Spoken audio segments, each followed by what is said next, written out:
Nun kommt der Heidenheiland is the first chorale prelude of the Orgelbüchlein. But what is Orgelbüchlein? Orgelbüchlein means a small organ book. And this is a whole collection that Bach worked on at the end of his stay in Weimar between 1713 and 1717.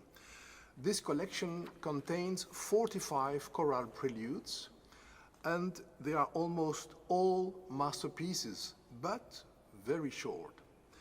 The autograph shows that Bach had planned a larger collection of 164 chorale preludes, but he only wrote 45.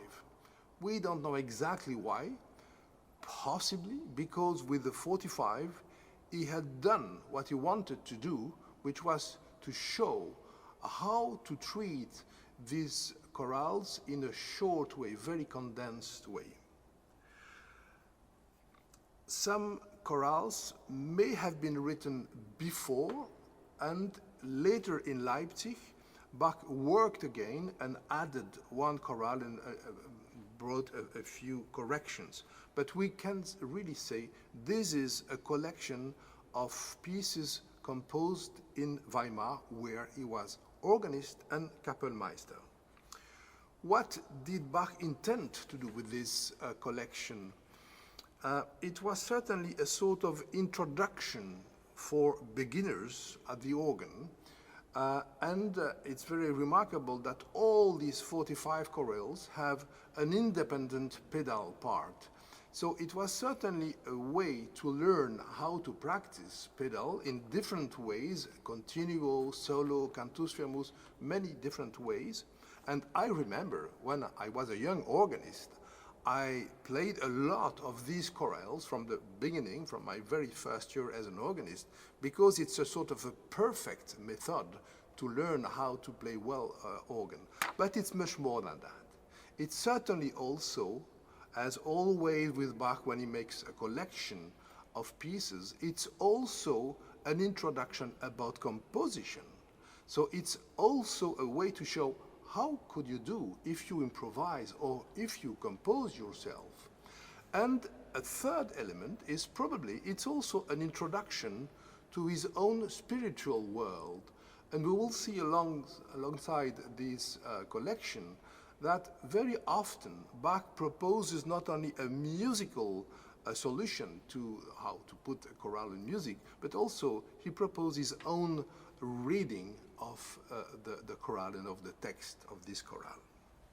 Nun kommt der Heidenheiland is a chorale where the text has been written by Martin Luther himself, but Luther reused an older melody in Latin with the title Veni Redemptor Gentium. It's also an Advent melody, much older, and on this melody he put these beautiful words: Nun komm der Heidenheiland, der Jungfrauen Kind erkannt, der sich wundert alle Welt, Gott solch Geburt ihm bestellt.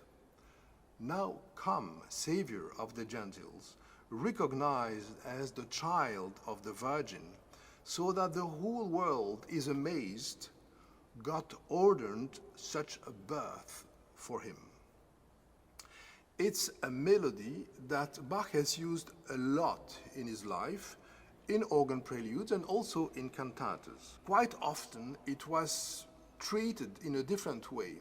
So in this case, we could imagine as the overture of the collection, it could be a big overture with a lot of solemnity. I think it's not. I think it's much more a meditation, and it's a meditation on something that is not in the text, but that is maybe beyond the text. Why is Christ coming on earth? Jesus Christ is coming on earth because he has to save humanity, you know? And humanity has been corrupted by the original sin. This is the reason. And my understanding of this particular chorale is Bach is introducing a meditation on that. Of course, there is the hope that Christ will bring us to heaven, but the reason, the profound reason, is the sort of malediction, the original sin that is on the humanity. Now, let's look at the piece. Maybe first of all, let's look at the chorale itself. It's a very beautiful melody.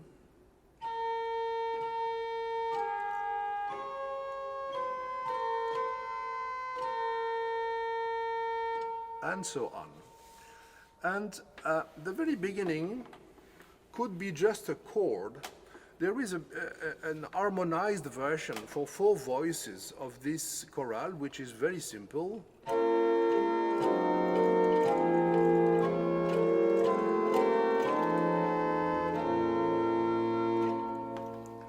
And there are 3 ways, at least 3 ways, to play a chord. You can play a chord straight. You can play a chord like an arpeggio.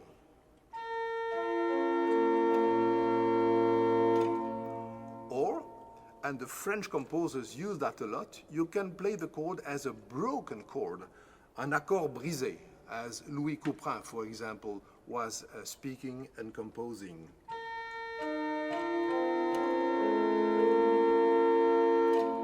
And this is exactly what Bach uses. He will use this fragmentation or this breaking of this chord and use it, and he will find there a beautiful motive.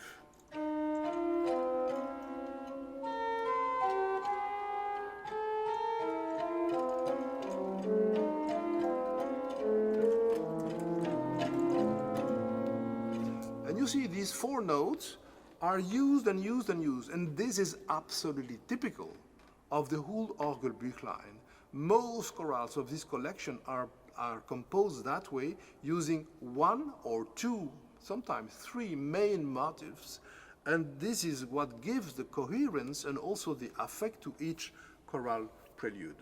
Another element that is coming from that motive is it contains some chromatism.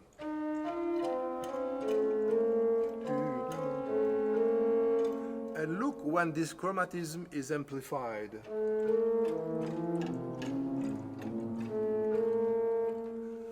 And what is the effect of the chromatism? The chromatism is very much used in the Renaissance, in the Baroque period, to create a feeling of sadness or suffering.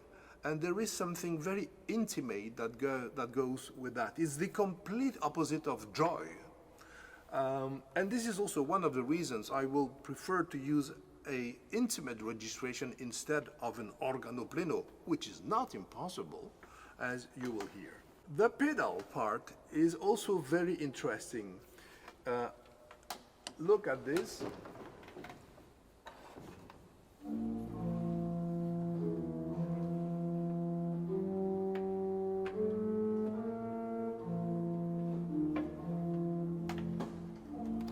This is quite normal, but now hear what is coming.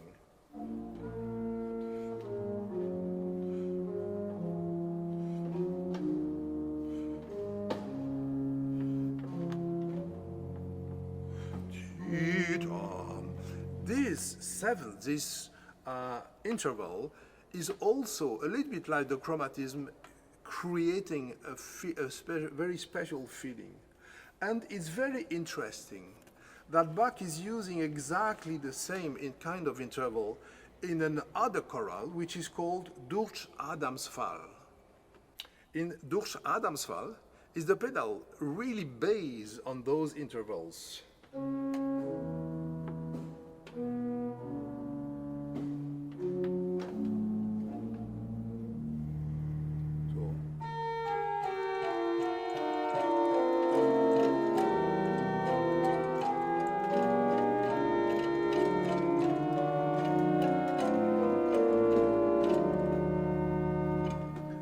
So I think it's very interesting to hear that Bach is using for the pedal the same kind of vocabulary as for Durch Adamsfall. And I think it's a way for him to show something that is not in the text itself. He's really going beyond the text, and he's going his own interpretation. This is a very meditative chorale about God coming on earth to save us. There is one common thing in most chorales of this collection, but only one. The second one has some registration indication, but all others don't have. So Bach is leaving us alone, we could say, almost alone. We have to decide what kind of registration we could use. And of course, we could start this collection, we could just play this chorale in a ceremony, in a religious ceremony or in a concert with organo pleno. I will show you how it will sound with organo pleno.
Personally, I much prefer something much more intimate.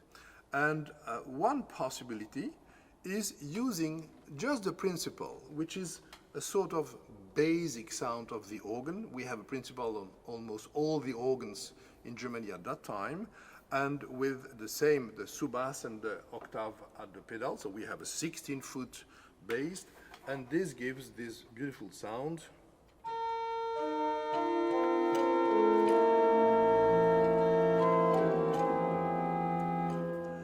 But there is another possibility, and especially on this conscious organ, we have a lot of possibilities because it's a mid-18th century instrument in style, and there are a lot of 8-foot registers.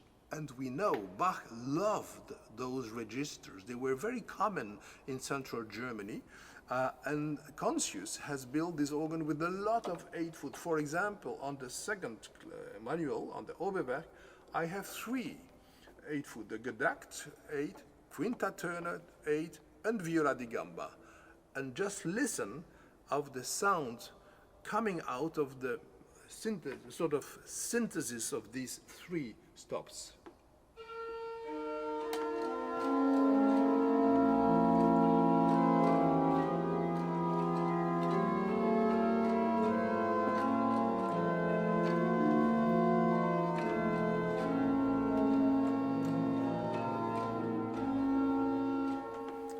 This is a beautiful combination of these 3 registers, but only 2 of them are also beautiful, and this is what I used in the first version that you heard in the introduction. So you can choose the version you prefer, and I will end with a version played on the principle. So you see there are many possibilities. Important for us is to find the sound, the tempo, and the kind of flexibility that we feel the best. And of course, this opens a large way in interpreting Bach. So Bach has himself been interpreting a melody and a text by Luther, and we are reinterpreting his music and giving life to it today.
Thank you for being part of the Orgelbuchlein project. This is more than music. It's a message of deep human emotions, from sorrow to joy, and a shared hope for a better future. At the Conscious Foundation, we believe everyone deserves a peaceful home, and we think that music has the unique power to unite people in harmony. From the organ at St. Michael's Peace Church in Leuven, we bring this vision to life. Through inclusive composition projects, regular concerts, and our annual Organ Marathon for Peace, we inspire connection and hope. One day, we dream of hundreds of organs worldwide joined together in a resounding call for peace. Help us amplify this message by joining our Patreon community. Link in the description.